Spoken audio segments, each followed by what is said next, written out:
This is the Rich Dad Radio Show. The good news and bad news about money. Here's Robert Kiyosaki. Hello. Robert Kiyosaki, the Rich Dad Radio Show, the good news and bad news about money. And today we have some very, very dear friends. In fact, they're more than dear. They're like vintage. They're, I don't know how you can call it, because years and years ago, over 25 years ago, when we had Rich Dad, Poor Dad, we launched the book and all this stuff. So I trundled off. Nobody heard about us. And I trundled off to Los Angeles. And I went on the Real Estate Guys radio show. And they are the first people that I ever spoke about. It's called public relations. You talk about your books and all this. It was a book tour. And these guys were the first guys I ever talked to. And they're in their office. They're in the Rich Dad office today, some 25 years later. We're still talking about the same stuff, real estate. We're still the best of friends. We've traveled the world together. But we're purely educational companies, and it's a very important subject called real estate. Any comments, Kim? Well, I always love having Robert and Russell on our show because they again, we always have real teachers, not fake teachers, and they walk the talk, and they've got developments, and they've got real estate all over, and they're doing all sorts of things in the world of real estate. So I always learn a lot from them, and they're dear, dear friends, and just really happy to have them here on the program today. And you know you're real when you come back from the dead 3 times. Because in those 25 years, I've seen all of us go through the ups and downs, and we're not academic teachers, like this is just do this and your life will work. So these guys, we've all gone through the ups and downs of hell together in a very important asset class called real estate. So welcome to the program. Well, great to be back. Thanks for having us. Thank you. And Russell? It's always fun to spend time with you folks, and have treasured the relationship and just admired the work that you do. And so many people in our circle have found us because you have lit them up with Rich Dad, Poor Dad, and they've realized they want to get out of paper assets. They want to get into real assets. They understand that they want to have passive income. They want to have debt, tax advantages, and real estate, of course, does all those things. So thank you for your contribution to our business over the years, and it's just been a great relationship. Yeah, and let's honor your dad. Because he was the grandfather. Indeed. He invested in real estate 7 different decades, and we lost Bob last year. But his book goes on. We just met a guy the other day. I said, how'd you find out about us? And usually it's, we saw, we listened to your podcast, or we heard you on Rich Dad Radio. And he said, well, I bought a book from your dad, and he mentioned the show. When I listened to the show, when I heard about your event, and I came out. So Dad's still looking out for us. So I was going to say that so you have this great development in Belize, and we were in Belize not too long ago for one of your events. But the last time we were in Belize, all there was this half-built cement townhouse. It was like, this is your development? You're really, seriously? And this was years ago we saw it, and that's all we saw, and this was like your model to be. So this time when we went over there, you have a huge development, and it's expanding, and I was so impressed. And it's just gorgeous. It's a gorgeous place to stay, beautiful beach, and now you're going to build the next phase of it. So just congratulations on all your success. Thanks for that. You guys are way ahead of Trump. No, when Trump talks about draining the swamp, when Kim and I went to Belize the first time, I said, this is a fucking swamp. Well, it took a little more vision back then to see it, but that's what I mean. We're real teachers. You go through hell, and then we went through the subprime real estate crash and the mortgage crash and all of that stuff. But that's what makes us real teachers, and we continue on. We get smarter versus these academics who are in the Fed right now who have no idea what reality is like.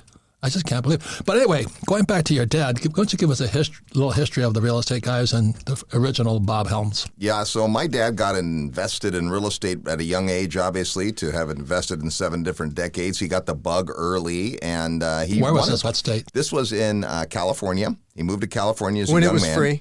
When it was free.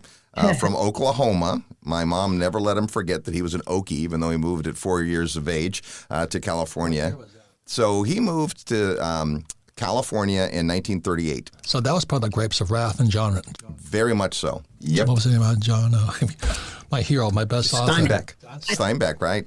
Grapes of Wrath. Grapes of Wrath. Yep. And, little by little, he was an engineer by trade, but every time he got a few extra dollars, he'd buy a piece of real estate. And then he wanted to sell real estate. And when I was coming up, my first lesson from Bob is he said, if you want to earn some money, we have an apartment building that needs a lot of paint. And I would go one summer every day and paint rooms in this pretty rundown apartment building that he bought for $135,000 and sold for $2.6 million. And I went, wow, this kind of stuff works. And that was my introduction to real estate. My sister bristled against it, no interest in real estate at all. And I just kind of got the bug and became licensed. And we worked together for 18 years selling real estate. And pretty much every commission I ever made, I bought a property with. And then with the real estate guys, you guys went on cruises before COVID in Belize. But you have a band. Your father played in the band, a rock and roll band. I'm going, holy moly! I can't even play the radio. These guys are playing rock and roll instruments and drums and guitars, and so the real estate guys' cruise was fantastic. Yeah, back when they had cruise ships, it was great. We did that for many, many years, 18 years, and then a funny thing happened. And with the shutdown, we pivoted a little bit and decided to have the event on land, and that went well. So, I'm hopeful that one day we'll get back on a cruise ship. But, it's that whole ever-changing landscape, and we had so much fun in those days. And, Kenny and Garrett and Tom and everybody would hang out with us, and we'd spend, more than a week together. Their kids would, too. Yeah, and the kids, Russ's kids, my kids have all been on that. My kids haven't missed one. They love it. And, I guess that's part of it too, right? I'll tell you a great story. My 16-year-old said to me the other day, Dad, I'm thinking, and he's worried, I could tell. He goes, I'm thinking I don't want to go to college. And I'm smiling inside, but I don't want to high five right away. I'm like, well, tell me about that. And he goes, well, everybody we know in real estate, I'd be crazy if I didn't take advantage of that. I think I want to do real estate. Proud papa moment. and Russ, that was your son too, right? Yeah, I have a lot of children. So my oldest daughter went to work the day I met Robert Helms. We were at a seminar together, my daughter and I, and Bob and Robert asked the crowd if they knew anybody who would be interested in being an assistant. My daughter took that job. I had just started in the mortgage business, and so what year would this been? 2001. It was 2001. In fact, I remember the date. But of course you do. Of course I do. Anyway, but so she went to work with them, and it kind of gave me a peek inside their business. And she said they make more money on their investing than they do selling real estate. And I said, oh, that's intriguing. And so I began to work with Robert kind of on a consulting basis as a business consultant because the door was already crowded. There was nobody way I was going to be able to go in there and become his mortgage guy because he had a long line of people in that category. So I took a different tact into getting into the relationship and just started helping him organize and market the business. We grew the educational side of the business, and we did that together for 2 or 3 years before I became the co-host of the show. So my relationship with Robert Helms started, before I was really a real estate guy on the radio. That came later. And when we finally got on the radio together after 2 or 3 years of doing education, because that's how we marketed. We led through education. We call it Education for Effective Action. We just had this mojo when we got on the microphones together because we just knew how to teach together because we'd been doing it in the real world, and it translated into the media really well. Yeah. So next year is 25 years since I trundled off to. Was it San Francisco? San Francisco. We were at San Francisco and LA both. And I'm just begging for this is before Zoom and all this other stuff, just begging to get on anybody's show. So it's a real estate guy's show, and now they are on the Rich Dad Radio Show, and we've become great friends. All the advisors travel with you guys. We all teach together because real estate is more than just real estate. You've got to know debt, you've got to know taxes, you've got to know all that stuff, asset protection. So we're kind of like this little family that runs around the world together. And it's been just a joyous 25 years, right, Kim? It has been. And so I'd like to ask Robert and Russell, because the landscape has changed so dramatically, and it's crazy what's going on. Robert and I had a condo in Portland. It was a Kenny McElroy development deal many, many, many years ago. And Portland We've forgiven him for that one. We've forgiven him.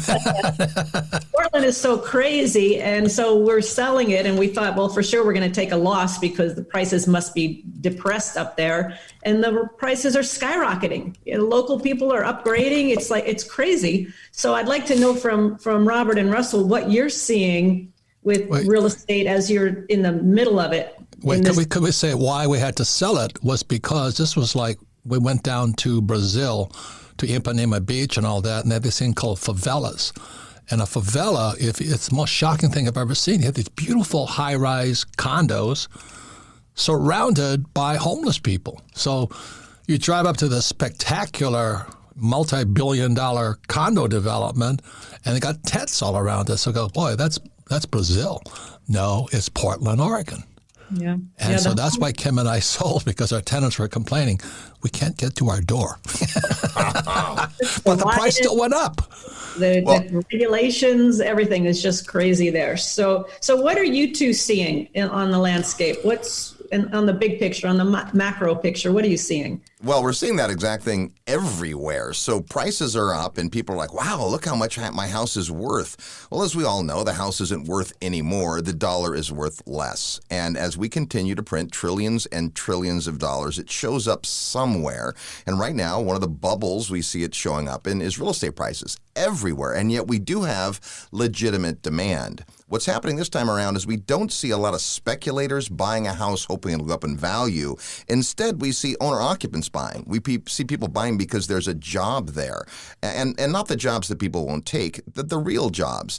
And so will it end well? Well, experts predict that prices will either rise or decline in the future. But what we are seeing is that there is a real sustainable level under the purchases. Now, having said that, now is a great time to consider getting out of some real estate in some of these overheated markets, especially for reasons like you just mentioned. Well, I think the thing is real estate is... Wait, one more second. And I met you in California. Yep. Where do you live now? In the great state of Texas. Okay, so that's what's going on also, is that where your father, as an Okie, as John Steinbeck, the Grapes of Wrath, moved into California, there's a migration out, and a big opportunity is where they're migrating to. Yeah. Well, that's exactly the point. That's where I was going to go, is that real estate is not an asset class. It's not a market. Every market is unique. Every property is unique, all the way down to the property, all the way to the ownership structure. And so because it's a highly inefficient market, if you know what you're doing, then you can identify those trends, find out where the people are going, where the people are leaving, and then you can identify supply and demand imbalances that exist at a micro level, not at a macro level, because a macro doesn't mean anything. Robert jokes all the time about the idea that, if you have your 1 foot in a pot of boiling water and 1 foot in a bucket of ice water, on average, you're comfortable. But in the real world, you're in trouble, right? So you can't look at real estate the way you do gold or stocks or bonds, because those are commodity investments that are priced the same all around the world in very efficient markets. Real estate is not a commodity, and it's very local, and there's all kinds of nuances and inefficiencies which make it messy, which is why guys like Warren Buffett don't like it, because they can't just move it around the way they'd like to. But for street rats that are willing to go out in the street and look at deals, there's all kinds of stuff out there in any market, even today's market, where their prices are quite bubbly in some areas. Right. And number one key, as Kenny always says, is jobs. Real estate is a function of jobs, and when jobs move, when people move, well, real estate goes with it. So that's very important. There's so much to learn. Exactly what Russell is saying. It's not just you buy a 401k. That's a really great point, Robert, because given what's happening today with jobs, people aren't working. They're hard to find workers today. And so is that a contributing factor? You bet it is. Yeah. And especially in markets and neighborhoods where the people that would normally occupy, say, those apartments and small houses have those very jobs. With the eviction moratoriums, which aren't all over, by the way, we're certainly seeing that let up a little bit in some places. But in other places, even on the local level, they're they're refusing to get tenants that haven't paid in months out of units. And you can support that or not, but for the individual entrepreneur, the real estate owner, the capitalist, to take the risk and now be the sole person who is taking the hit for the fact that the tenant doesn't have a job, that doesn't sit well with real estate investors. And so it's critical always, as you mentioned, Robert, that you take a look at jobs. Always. Well, real estate investors are capitalists. If you're a socialist or communist, then you should live in California. And it is harder today, I would say, because you have to watch that. And when it makes no sense that someone would sit home and not work instead of get a check. To us, But to a lot of tenants, they're like, hey, why would I go to work if I can just get the money? Now, if they take that money and spend it on rent, okay. But if they don't, that's when you got to watch out. So let's talk about education, because that's really, because, Rich Dad, we don't make any money selling gold, silver, or Bitcoin or real estate and all that stuff. We're purely educational and want people to make educated decisions. But the thing I loved about the cruises and I loved about Belize this year, if I haven't been to Belize, it's more than a swamp now. It is a beautiful, beautiful, you guys have really turned it. And that takes guts, money, and ulcers. But you guys did a good job of it. But the thing that I love about it is when Robert and Russell and their team teach, they teach from experience. Not this theoretical crap like the Fed is doing right now. So anyway, what kind of education and real estate is such a it is volatile. I mean, it's like a gun. It can either make you very rich or it can kill you. And so that's why we support the real estate guys' cruises and all this stuff. And your cruises are magical simply because of the spirit. You guys have always done a spiritual job. I mean, you're there to support and educate, not sell. And your team is fantastic. You have your hardcore, like Beth, man, she is hardcore as they come, man. I tell you, I would have crossed her path with a Sherman tank, she'd kill me. But anyway, you get real teachers. That's what I'm trying to say. There's so many lessons in life, but they come from when things go bad.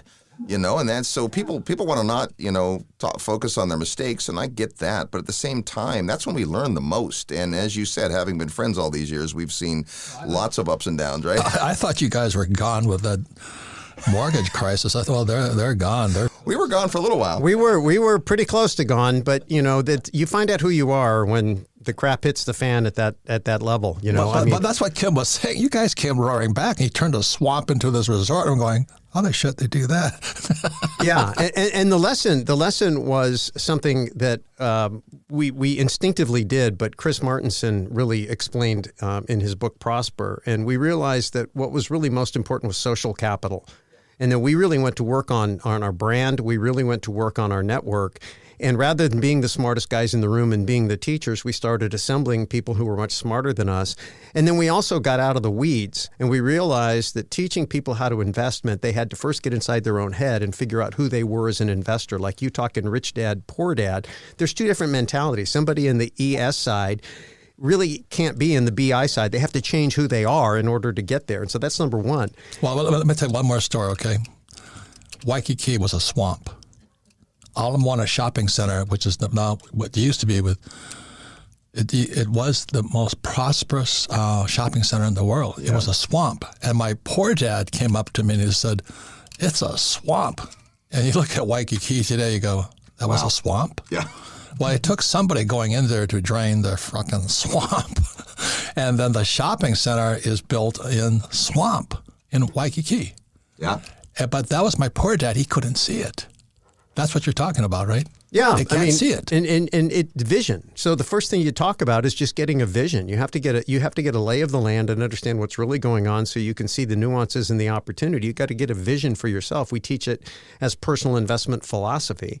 Figure out who you are, and then you look for markets and team who can help you in that regard, that fit and align with who you are and what you're trying to do. And once you do that, the technical side is really easy. And a lot of people who teach real estate focus on the technical side of real estate. And we think that's a big mistake, because it's easy to buy something that looks like a good deal on a piece of paper based on a picture on the internet, or, looking up on a map where it is and the geography and all that. But without the relationships, and ultimately I think what we're talking about, this, decades-long friendship, the networks that we have we travel in, the people we hang out with, the ecosystem that we do business in. It's all relationship based. And we've all gone through hell with. Exactly. I mean, but that's Multiple what happens, times. I never served in the military, but I played some football. And those 2 weeks, Hell Week, every summer is where the guys became a team. That's where we bonded, going through all that crap together and just throwing up together and hurting together. And if I could give you guys a plug, you guys can make the real estate guys real estate. What do you have now? A summit and all this other stuff? Yeah, so today, we still educate. That's our primary thing. And but I show up because they're magical. The reason they're magical is because they're spiritual. They're not here to hustle you to buy a 401k or something like this and all this. They really are there to teach. Your teachers are teachers. Yeah, it's such a key distinction because, the typical academic world is someone who learned something and then teaches what they learned from books. We just teach the stuff we've been through that put us through the ringer and we lived through. And there's just so much gold in that.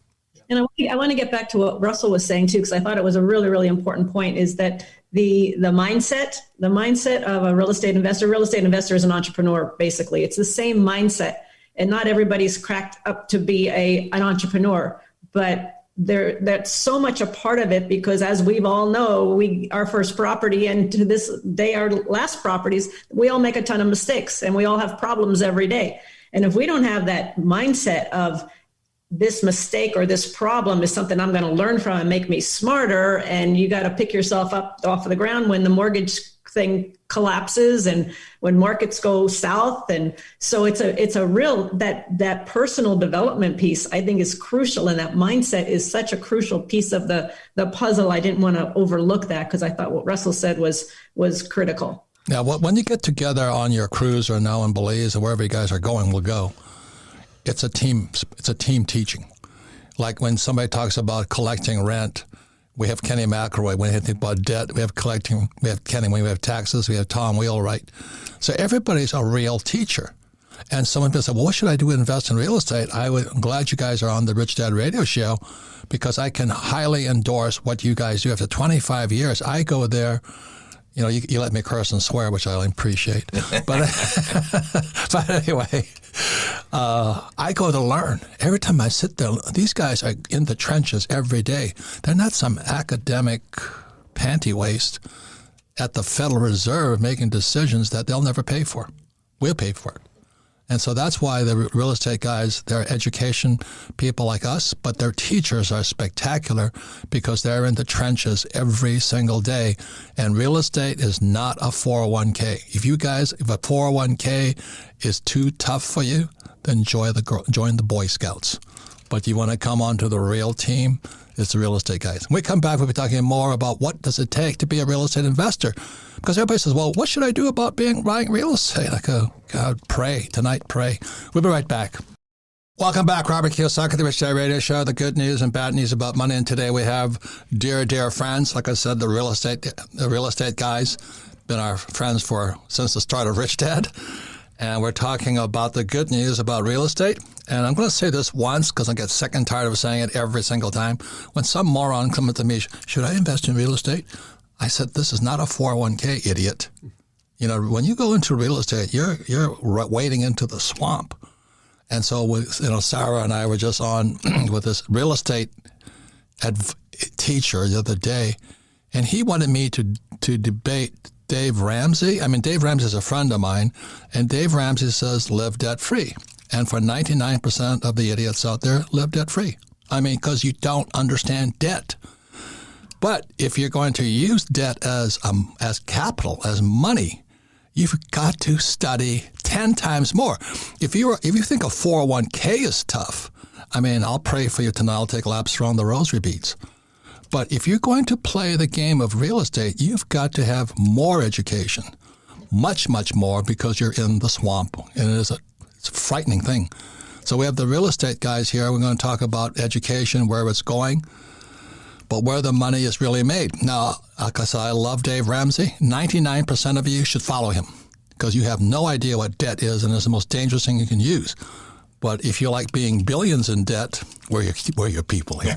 So we have Russell Gay and Robert Helms, been friends for over 25 years. They used to have a real estate guys cruise, and then COVID shut them down, but now we go to their swamp that they drain, which is like Waikiki now.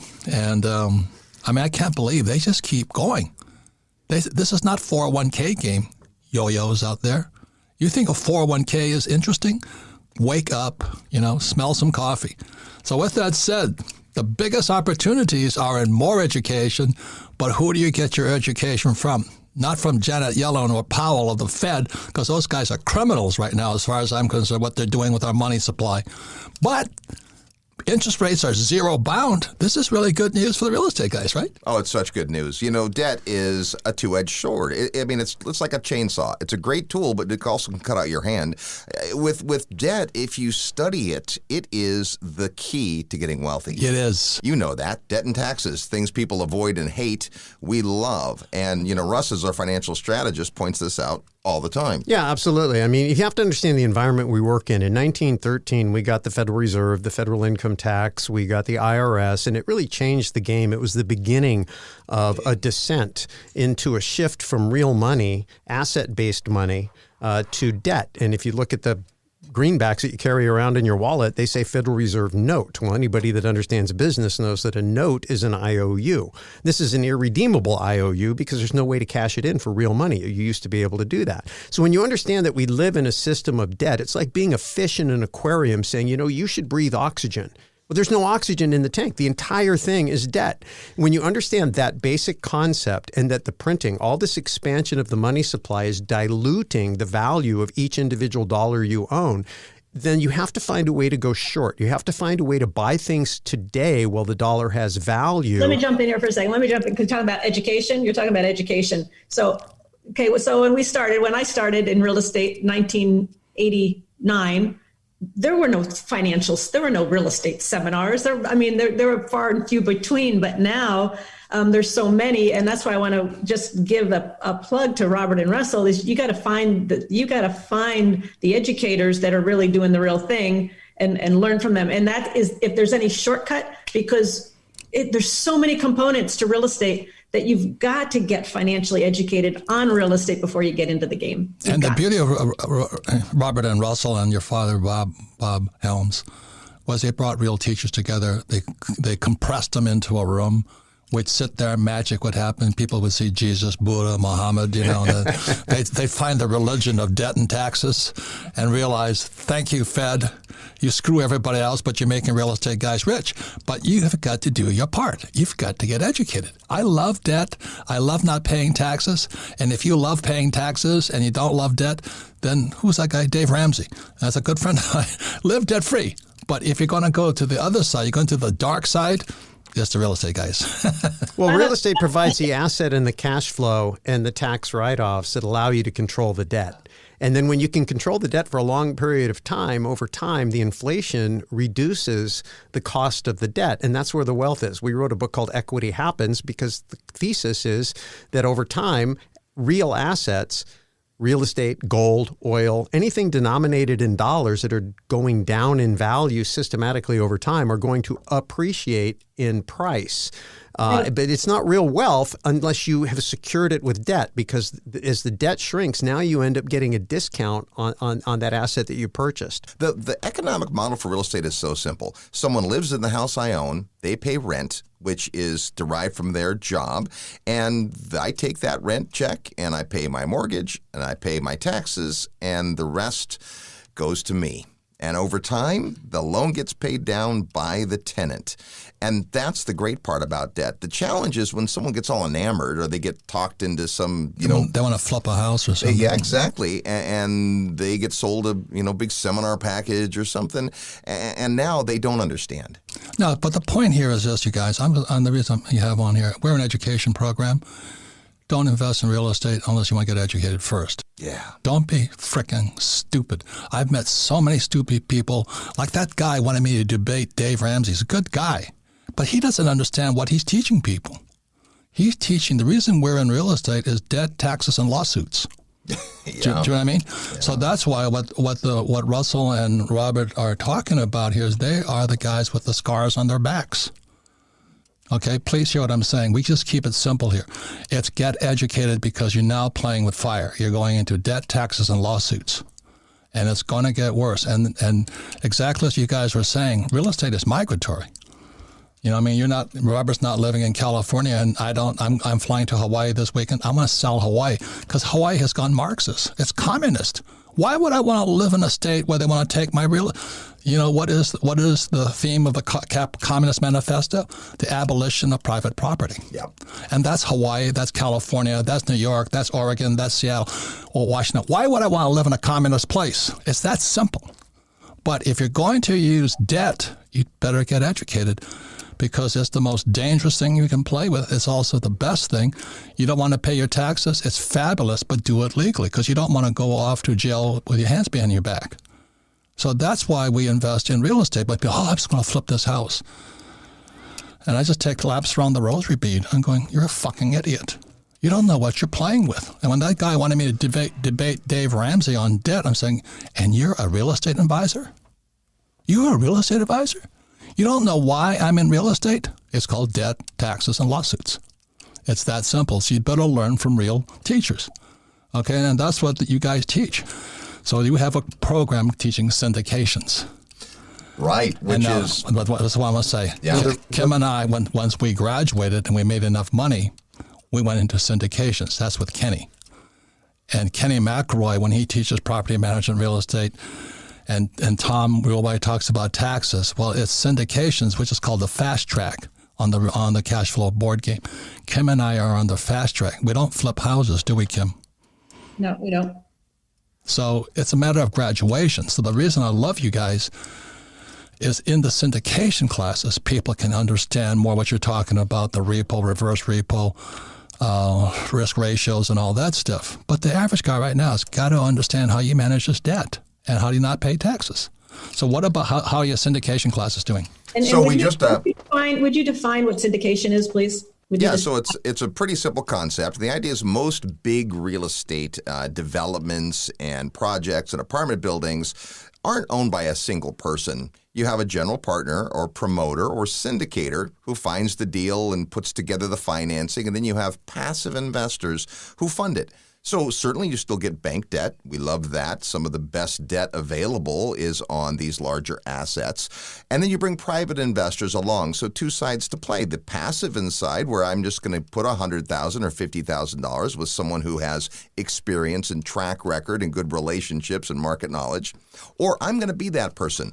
And I've done well in real estate. And the next level for me is I've deployed all my own personal resources. So I'm going to go find other deals and get participants. It's team investing is the way we look at it.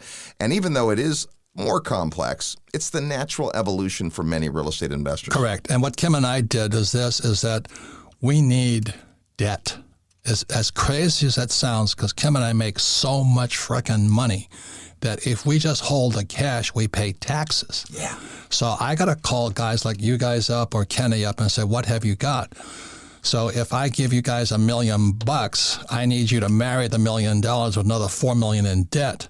And from that $4 million in marriage and debt through the syndication, I get the pass through of $5 million tax depreciation. Yeah. So the reason people like Kim and I get richer is because we look for guys who are syndicators like Kenny, like you guys, who have so much money. Our job is to place the money with somebody who understands debt and taxes and management and lawsuits. So that's how the rich are getting rich. It's not, when these guys are up there, Armando, and they're flipping houses, I'm going, well, it's a good start, but I would never touch their stuff. And so the reason I support the real estate guys is if you want to get started understanding that real estate is not a 401k or an IRA or an RRSP or a REIT.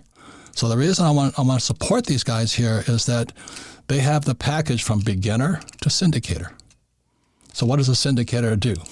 So a syndicator spends their time looking for markets that make sense. And like we brought up, and I think this is an important point, every market is different. So you mentioned, Robert, right? Some of the markets where they are friendly. The property and the investor together. They do. They find a great market where it's landlord friendly. They look for returns. They look for the tax benefits. And then they package it up in a way that is simple for people. And doesn't mean you're abdicated from education. Even if I'm a passive investor, I still better get educated about the market, about the debt. You've got to know who the syndicator is. You've got to know who that syndicator is. Yeah. It's like yesterday, Kim and I were investing in this project, and we're talking to the company about the problem with the project is we're going to make a lot of money. There's no tax advantages to it. Right. But immediately now I'm looking for a syndicator. Yep. I've got to find a guy who is going to package a bigger real estate deal. If you understand that, then you'll understand why I didn't want to get into a debate with Dave Ramsey about debt. So the reason I love the real estate guys is you can start with nothing, come to their program, sit there, learn from real estate. meet from other beginners, learn from other people in different evolutions. It's pressure cooked. I mean, you guys are isolated.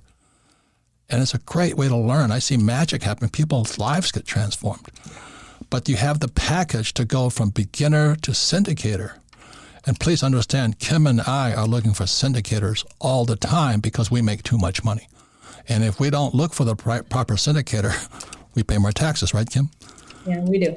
Yeah, we do. That was one of the reasons we were hesitant on this deal, is because it's just it's an investment. We don't get any tax benefits, and we're going to make a lot of money.